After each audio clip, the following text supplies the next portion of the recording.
Welcome to LyFiveElements, where we are dedicated to sharing the wisdom of traditional Chinese metaphysics with the world. Our mission is to teach complex subjects like the 4 pillars of destiny, also known as Bazi, Qi Feng Shui, and more in simple, easy to understand English. Subscribe and share our content to help spread this ancient knowledge. Your support is what drives us forward. We also offer personalized one-on-one consultations to guide you on your metaphysical journey. Feel free to leave a comment or contact us directly for more information. Thank you for being part of our community. Hello everyone, I'm Marvin. Welcome to our intermediate course on Bazi analysis. Today I'm going to share lesson 9, the issue of the proportion between auspicious and inauspicious deities among the 10 gods in Bazi. We previously shared several criteria for judging whether a Bazi chart is good or bad. Today, we will be discussing the issue of the proportion between auspicious and inauspicious deities among the 10 gods. If you haven't taken our basic lessons, this lesson might be difficult to understand. I recommend you start with our basic course first. My course is designed to progress step by step, from simple to complex. So the further you go, the more challenging the content becomes. Today, I will start by explaining the 10 gods. They are generally divided into 4 auspicious gods, 4 inauspicious gods, and 2 neutral ones. The neutral ones are neither good nor bad, so we won't be discussing them today. Instead, we will focus on auspicious and inauspicious gods. The 4 auspicious gods have the inherent qualities of structure, protection, and nourishment. Their very nature is to support and protect the Day Master. The Day Master in turn upholds social order and represents light, justice, and freedom. The most distinct traits of these auspicious gods are harmony, order, and inner calm. So which are the 4 major auspicious gods? They are direct resource, eating god, direct officer, and direct wealth. Now, what about the 4 inauspicious gods? They are 7 killings, indirect resource, hurting officer, and rob wealth. These represent not only negative events, but also negative tendencies within a person's heart.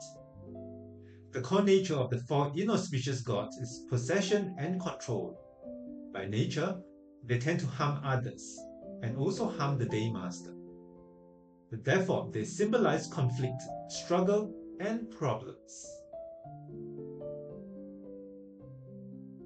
When we look at a Bazi chart, one important thing to examine is the proportion of auspicious versus inauspicious gods. If a person has more auspicious gods and fewer inauspicious gods, we then analyze their luck cycles to see whether these cycles support their favorable elements or bring unfavorable ones. If the luck cycles are mostly positive, this is considered a superior fate. The person will not only achieve wealth and success, but also live with peace, openness, and confidence. If the 10 gods are mostly auspicious with few inauspicious ones, but the luck cycles are not so favorable, the person may not achieve great success. However, they will live with inner peace and won't be overwhelmed by negative emotions. On the contrary, if the 10 gods show fewer auspicious gods and more inauspicious gods, even if the person has many good luck cycles and achieves success, their inner world will be filled with anxiety, restlessness, inner conflict, anger, and emotional darkness. Their life may feel painful despite external achievements. In the worst case, when most of the 10 gods are mainly inauspicious, and the luck cycles are also unfavorable, the person will likely achieve little in life and also suffer from ongoing emotional struggles, anxiety, confusion, anger, and inner darkness. Let's randomly open a Bazi chart and take a look. The first step is to analyze the proportion of auspicious and inauspicious gods within the chart. In this example, we see direct resource, direct officer, eating god, and direct wealth. These are all auspicious gods. But we also see 7 killings, indirect resource, and hurting officer. These are considered inauspicious gods. So what is the ideal state? A balanced mix is usually the best. Each of the 10 gods represents not only different aspects of personality, but also different relatives and life events. If one type is completely missing, it often reflects a lack or a gap in that area of life. Some people ask, have you ever seen a Bazi chart with only auspicious gods or only inauspicious ones? It's extremely rare. Out of the thousands of charts I've analyzed, I've only seen one chart where all 10 gods were auspicious. Let me show it to you.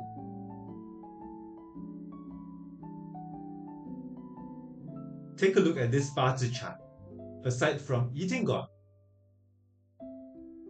it only contains companion and indirect wealth, which are considered neutral gods. There isn't a single inauspicious god in this chart. This kind of chart is extremely rare and in fact is not necessarily good for achieving success. Why?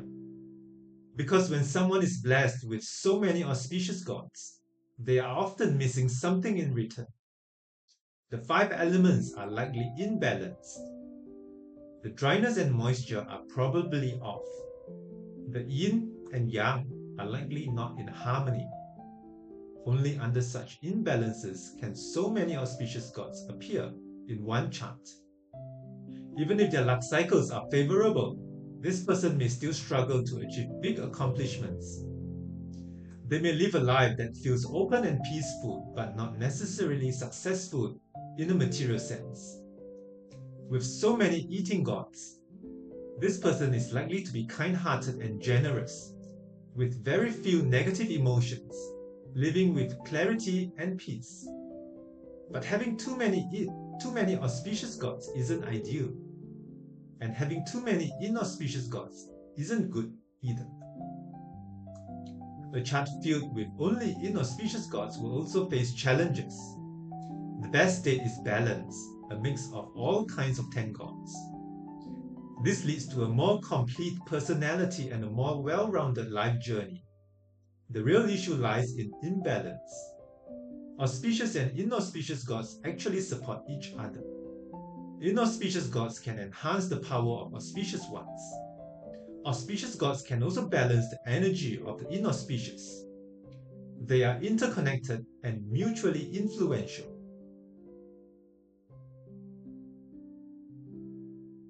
You see, direct resource and indirect resource generate companion and rob wealth. Companion and rob wealth generate eating god and hurting officer. Eating god and hurting officer generate direct wealth and indirect wealth. Direct wealth and indirect wealth generate direct officer and 7 killings. Direct officer and 7 killings in turn generate direct resource and indirect resource. So why does this cycle of mutual generation occur? It actually comes from the mutual generation of the 5 elements. We are already familiar with the generating and controlling relationships between the 5 elements. If you are unfamiliar, refer to the basic course. Now, we want to learn a method that will help you quickly memorize the 10 gods. Why they generate and control one another. Why do direct resource and indirect resource generate companion and rob wealth? Direct resource and indirect resource represent a love for learning. When you love learning and have good manners, you naturally attract many friends. This is why direct resource and indirect resource give rise to companion and rob wealth, both of which represent friends. Why do companion and rob wealth generate eating god and hurting officer? Eating god represents eating, drinking, and enjoyment. Hurting officer represents being stimulated or challenged after spending time with friends. Perhaps because your friends are better than you, what motivates you to work harder?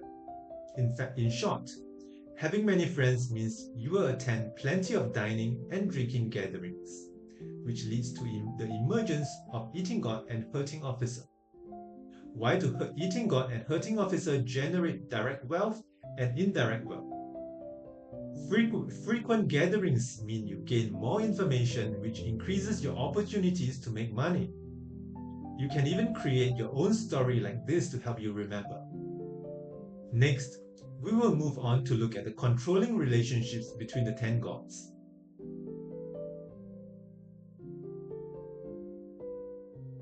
Direct resource and indirect resource control eating god and hurting officer. Eating god and hurting officer control direct officer and 7 killings. Direct officer and 7 killings control companion and rob wealth. Companion and rob wealth control direct wealth and indirect wealth. Direct wealth and indirect wealth control direct resource and indirect resource. So how do we understand this?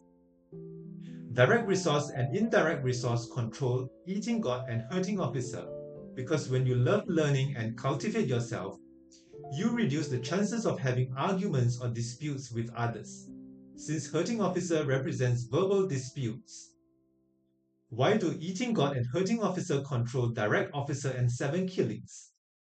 Because if you constantly think about eating and drinking and having fun without following discipline, you won't be fit to be an official. Why do direct officer and 7 killings control companion and rob wealth? Because once you become an official, you must strictly discipline yourself and avoid making reckless friendships. Why do companion and rob wealth control direct wealth and indirect wealth? Because when people see you becoming wealthy and having many friends, they will all come to borrow your money and take it away. Why do direct wealth and indirect wealth control direct resource and indirect resource? Because if you constantly focus on making money and wealth, you won't be able to calmly study and improve your personal cultivation. You can also create your own associations to help memorize this cycle. It doesn't have to be exactly my method, but this requires a deep understanding of the 10 gods and why these interactions occur. Some people have an excess of indirect resource in their Bazi, which means they have strong comprehension abilities.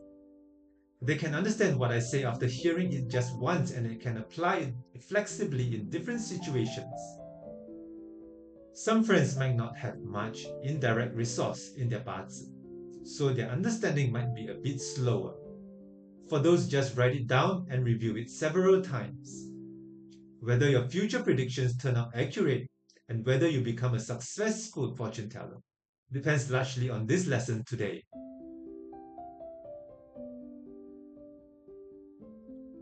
Because among the 10 gods, there is a relationship of prosperous,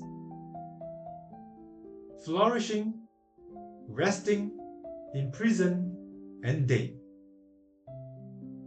What do these terms mean? Those same as me are prosperous. Those that generate me are flourishing. Those that I generate are resting. Those that control me are imprisoned. Those that I control are dead. I just briefly mentioned this today because I don't want everyone to get overwhelmed. When you look at a certain element in the annual luck, you should not only consider how this element increases the energy of another element, but also its relationship as prosperous, flourishing, resting, imprisoned, or dead. However, here we will only focus on prosperous and flourishing because they represent an increase in energy. Imprisoned and dead represent a decrease in energy, which also needs consideration. Resting is neither good nor bad, so we can ignore it for now.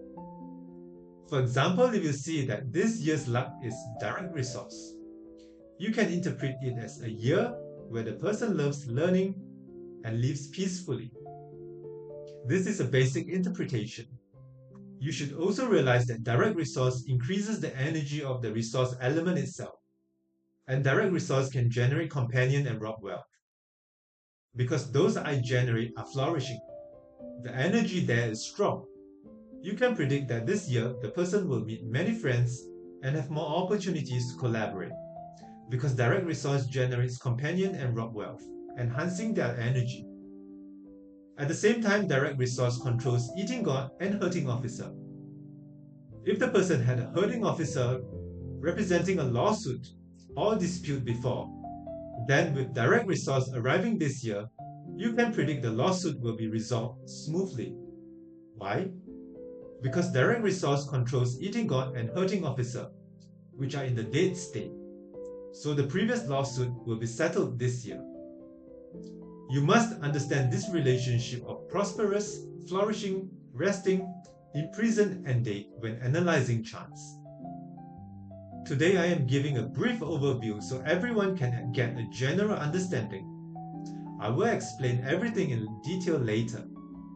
All the upcoming lessons will revolve around the generating and controlling relationships between the 10 gods, as well as the strength or weakness of the day master and the Bazi patterns. That's all for today's lesson. We will gradually go deeper in the future. The ultimate goal is to fully understand and memorize this chart, which will increase both the accuracy and the number of your predictions by 4 times.